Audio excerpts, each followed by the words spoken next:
अस्सलाम वालेकुम। उम्मीद है आप सब दोस्त खैरियत से होंगे। डॉक्टर शुजात अली आपकी खिदमत में हाजिर है। अय्याज़ अमीर साहब जो कि एक माने हुए सहाफ़ी हैं, पॉलिटिकल शख्सियत भी हैं, उनके बेटे शाहनवाज़ ने अपनी बेगम का, अपनी बीवी का जिस सफ़ाकाना तरीके से कत्ल किया, उसके हवाले से पहले भी बात हुई थी मीडिया पे, ये बहुत ज़्यादा बात हो रही है।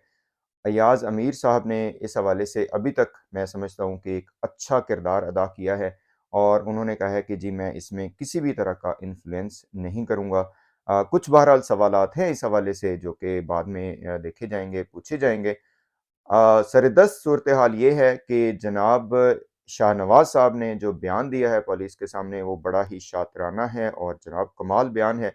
मोहतरम ने फरमाया है कि जो उनकी बीवी थी जो मरहुमा हो गई अब सारा जिनका नाम है जो कि कनाडा से गई थी, दुबई में काम करती थीं और उसके बाद इनकी शादी हुई 3 महीने से और इनके इख्तिलाफ़ात हुए। तो मोहतरम ने फरमाया कि जनाब वो जो हैं अपनी इनकी बेगम उनके नाजायज़ ताल्लुकात थे जिसकी वजह से मोहतरम को बहुत ज़्यादा गुस्सा था और इन नाजायज़ ताल्लुकात का जब इन्हें पता चला तो इन्होंने बात की तो उन्होंने इनकी जो एक इस वक़्त मरहूमा बेगम है जिसको इन्होंने खुद कत्ल किया है, इसको वो कर दिया मुतमईन कर दिया। तो इस वजह से ये दोबारा फिर नॉर्मल रूटीन में आ गए और लेकिन ज़ाहिर है ये बर्दाश्त नहीं कर सके, मर्दाना हमीयत इनकी बर्दाश्त नहीं कर सकी और इन्होंने उसको कत्ल कर दिया। ये एक बहुत ही एक कॉमन चीज़ है हमारे मुआशरे में। बहरहाल इसके मेरिट्स हैं, मैं ये नहीं कह रहा कि इसके मेरिट्स नहीं हैं कि जो विक्टिम है देखें अगर एक दोनों मियाँ-बीवी हैं तो एक साइड पे अगर कोई चीट कर रहा है तो दूसरी साइड विक्टिम है। अगर ऐसा था तो ये साहब विक्टिम थे। लेकिन दूसरी साइड पे भी ऐसा बहुत कुछ होता है कि नाजायज़ ताल्लुकात होते हैं मर्दों के, तो उस पे भी बात होनी चाहिए फिर। लेकिन यहाँ पे सवाल ये पैदा होता है कि अगर आपको ये मसला था तो उसके और बहुत से हल थे। आप जनाब डाइवोर्स कर सकते थे, आप सेपरेशन कर सकते थे, आप बाकी बहुत से वो कर सकते थे। इस सफ़ाकाना तरीके से इस ख़ातून को कत्ल करना कि जिससे इंसानियत शर्मा जाए, इंसानियत थरथरा जाए, काँप जाए, ये कहाँ का उसूल है?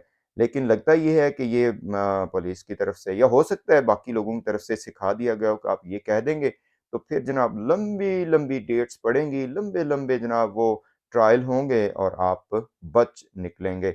एक और उन साहब ने फरमाया है कि जनाब जो ये मोहतरमा थी, ये शायद खुफ़िया एजेंसीज़ की इमा पर यहाँ पे आईं और शायद कुछ एविडेंस इकट्ठे कर रही थी व्हाटएवर जो भी आप कह सकते हैं। अब ये समझने वाली बात है कि ये साहब जो हैं वो इस कदर ज़्यादा क्या इनकी पोज़ीशन क्या थी? क्या ये हसास अदारों के साथ मुलाज़िम थे या फिर पाकिस्तान के फ़ॉरेन ऑफ़िस में या जो भी है इनकी पोज़ीशन क्या थी कि क्यों इन्हीं के ऊपर ये काम हुआ कि जी इनके साथ वो आ जाएँ और जो मालूमात है वो इकट्ठी करें। बहरहाल हसास अदारों से याद आ गया, हमारी जो कज़ाबा हैं मोहतरमा ज़ुनैरा वो भी हमेशा हसास इदारों का नाम लेती हैं। काम सारे खुद खराब करती हैं, झूठ खुद बोलती हैं, झूठों के पिलंदे खुद वो घड़ती हैं और कहंदे ने मूँह ते कालक खुद मलदी है ते कहंदी है मेरे नाल हसास अदारे ने। कित्थों आ गए ने इदां हसास अदारे?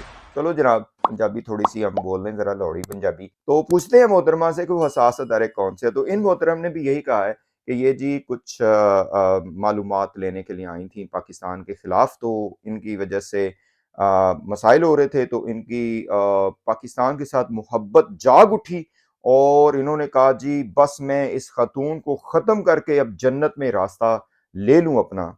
कमाल हो गया जनाब, मैं कहता हूँ कमाल ही हो गया। तो जी इसमें कुछ क्वेश्चन जो उठ रहे हैं वो ये हैं कि इन साहब ने कहा कि जी इन्होंने अय्याज़ अमीर साहब को तस्वीर भेज दी थी कि मैंने काम तमाम कर दिया है इस मुल्क दुश्मन खातून का, तो अब आप मुझे बताएँ क्या करना है? सुना है कि उधर से कोई जवाब नहीं आया शायद। और इनकी वालदा मोहतरमा को भी शायद पता था कि इसने ये काम कर दिया है, लेकिन उन्होंने भी शायद पुलिस को नहीं बताया। अब सुना है कि इनकी वालदा के ऊपर भी ये बात उठ रही है कि आपने क्यों नहीं बताया? असल बात जो लग रही है वो ये है कि ये बंदा ड्रग्स के इन्फ्लुएंस में है, ये क्रिमिनल माइंड है। इसने पहले भी 2-3 शादियाँ की हैं जो कि नहीं रह सकीं और अब ये आगे हो गई। देखें कुछ भी हो सकता है, डेवलपिंग स्टोरी है, हो सकता है हमारा इसमें नैरेटिव गलत हो कि वो हो सकता है वो खातून इस तरह की हो, लेकिन इसको हक नहीं पहुँचता था कि ये इस तरह का जो इसने सफ़ाकाना कत्ल किया है ये करता। इसको ये हक नहीं पहुँचता था कि ये इस तरह का ज़ुल्म और बर्बरियत जो कि हैवान भी शायद ना करें ये करता। इसको हक नहीं पहुँचता था कि ये कानून को अपने हाथ में लेता, उसके सही रास्ते थे। لیکن چونکہ مسئلہ ہمارے یہاں یہی ہے کہ اگر کوئی امیر کرتا ہے، کوئی کرتا دھرتا کرتا ہے، کوئی بڑے اسٹیٹس والا بندہ یہ کام کرتا ہے تو اس کو کوئی پوچھنے والا نہیں ہے، اور اگر کوئی غریب آدمی ٹھیلا لگانے والا وہ کچھ کر لیتا ہے تو وہ 9 سال، ایک مرغی چور 9 سال راولپنڈی کی جیل میں جلتا ہے، وہاں پہ سڑتا ہے، اور پھر شاید اللہ کو پیارا بھی ہو جاتا ہے۔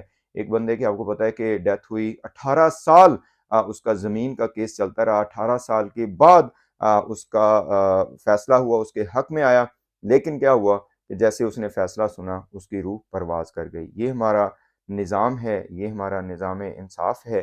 عدالتوں کو سلام ہے۔ میں تو کہتے ہیں کہ بس جی کمال، میں کہتا ہوں کہ سب کو سلام ہے جناب اس طرح کے سسٹم کو۔ یہ ہے کہ اگر ہم کچھ چینج لانے کی کوشش کریں، سپیڈ اپ کریں اس طرح کے ٹرائلز کو، اور حقائق پہ بات کریں، وہ زیادہ اچھی بات ہے۔ اسی سے پاکستان کا وقار بڑھے گا۔ پاکستان زندہ باد، پاکستان کے عوام پائندہ باد۔ السلام علیکم ورحمۃ اللہ وبرکاتہ۔